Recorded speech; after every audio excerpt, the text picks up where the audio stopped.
This is part two of Everyday Use by Alice Walker. Part two of four. How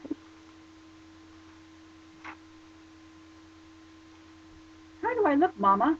Maggie says, showing just enough of her thin body enveloped in pink skirt and red blouse for me to know she's there, almost hidden by the door. Come out into the yard, I say. Have you ever seen a lame animal, perhaps a dog, run over by some careless person, rich enough to own a car, sidle up to someone who is ignorant enough to be kind to him? That is the way my Maggie walks. She has been like this, chin on chest, eyes on ground, feet in shuffle, ever since the fire that burned the house to the ground. Dee is lighter than Maggie, with nicer hair and a fuller figure. She's a woman now, though sometimes I forget how long ago was it that the other house burned? 10, 12 years? Sometimes I can still hear the flames and feel Maggie's arms sticking to me, her hair smoking, and her dress falling off her in little black papery flakes. Her eyes seem stretched open, blazed open by the flames reflected in them, and Dee, I see her standing off under the sweet gum tree she used to dig gums out of. I looked of concentration on her face as she watched the last dingy gray board of the house fall in with the red hot brick chimney. Why don't you do a dance around the ashes? I'd wanted to ask her. She had hated that house so much. I used to think she hated Maggie too, but that was before she raised the money, the church and me, to send her to Augusta to school. She used to read to us without pity, forcing words, lies, other folks' habits, whose lives upon us too, sitting trapped and ignorant underneath her voice. She washed us in a river of make-believe, burned us with a lot of knowledge we didn't necessarily need to know, pressed us to hear with the serious way she read, to shove us away at just the moment, like dimwits we seemed about to understand. Dee wanted nice things, a yellow organdy dress to wear to her graduation from high school, black pumps to match a green suit she'd made from an old suit somebody gave me. She was determined to stare down any disaster in her efforts. Her eyelids would not flicker for minutes at a time. Often I fought off the temptation to shake her. At 16 she had a style of her own, and knew what style was. I never had an education myself.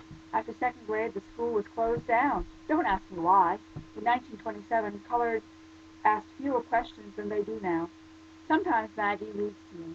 She stumbles along good-naturedly, but can't see well. She knows she is not bright. Like good looks and money, quickness passed her by. She will marry John Thomas, who has mossy teeth and an earnest face. And then I'll be free to sit here and I guess just sing church songs to myself, although I never was a good singer. Never could carry a tune. I was always better at a man's job.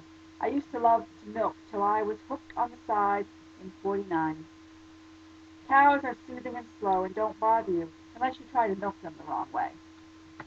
I have deliberately turned my back on the house. It is 3 rooms, just like the one that burned, except the roof is tin.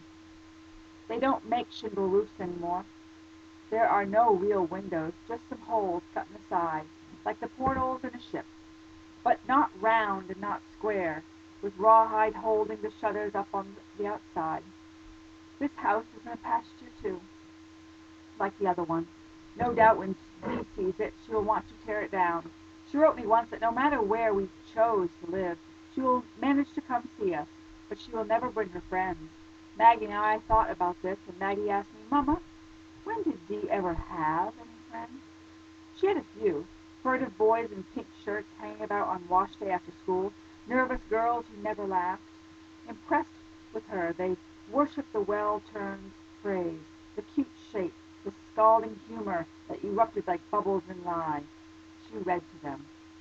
When she was courting Jimmy T, she didn't have much time to pay to us, but turned all her fault-finding power on him. He flew to marry a cheap city gal from a family of ignorantly flashy people. She hardly had time to recompose herself. When she comes, I will meet. But there they are. Maggie attempts to make a dash for the house in her shuffling way, but I stay her with my hand. Come back here, I say, and she stops and tries to dig a well in the sand with her toe. It is hard to see them clearly through the strong sun. but even the first glimpse of leg out of the car tells me it is Dee. Her feet were always neat-looking, as if God himself had shaped them with a certain style. From the other side of the car comes a short, stocky man. Hair is all over his head, a foot long, and hanging from his chin like a kinky mule tail. I hear Maggie suck in her breath. "Ugh," is what it sounds like when you see the wriggling end of a snake just in front of your foot on the road. Ugh. D next, a dress down to the ground, in this hot weather, a dress so loud it hurts my eyes. There are yellows and oranges enough to throw back the light of the sun. I feel my whole face warming from the heat waves it throws out. Earrings, gold too, and hanging down to her shoulders. Bracelets dangling and making noise when she moves her arm up to shake the folds of the dress out of her armpits.